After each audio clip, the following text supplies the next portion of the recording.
Ayyuha al-akhyar, une petite histoire très brève que moi j'ai vécue il y a à peu près 7 ans ou 8 ans. 7 ans, 8 ans, un jeune, et je cite ce jeune-là, un, je ne cite pas son nom, deux, j'espère que ça soit un exemple et une leçon ici pour l'ensemble des jeunes, particulièrement pour les jeunes ayyuha al-akhyar, et trois, ce jeune-là, la plupart d'entre vous bien sûr le connaissent pas, il habitait pas dans cette ville de Brest. Moi je l'ai lavé moi-même.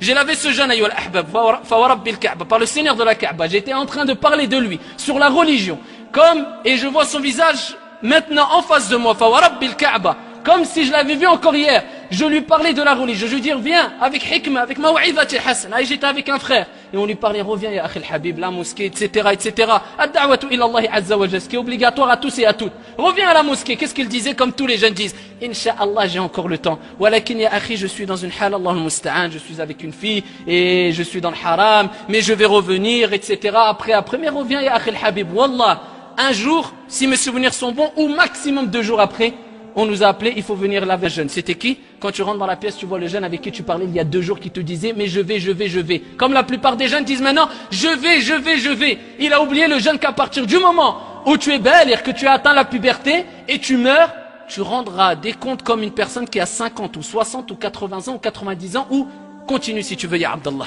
C'est la même chose.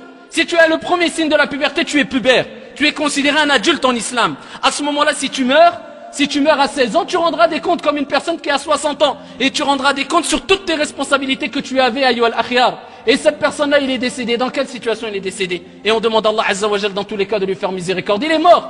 Il est mort dans quelle situation? Wallahi al-adim, j'ai été dans les lieux où il est mort. Il avait fait un accident, ayyuha al-ahbab. Et il était dans une voiture. Et il revenait, vous savez d'où? Le soir, à côté de lui, une femme étrangère, bien sûr, ce n'est pas son épouse, en train d'écouter la musique. Je me rappelle des cassettes encore qui étaient par terre, ici, mélangées avec le sang. Il écoutait de la musique. Il revenait d'où? Allahul Musta'an. Et il est mort. Et comme a dit Ibn Kathir, celui qui vit dans une situation mourra dans cette situation. Et celui qui meurt dans une situation ressuscitera auprès d'Allah Azza wa Jal dans cette situation. Ayyuha al-akhyar. Ça c'est un exemple concret, un petit exemple que moi j'ai vécu. Ayyuha al-ahbab. Que dire de nombreux jeunes ayyuha al-ahbab je ne dis pas que dans la France, dans l'Europe, dans le monde, qui ont vécu ces situations malheureusement. Ils sont morts dans des situations catastrophiques.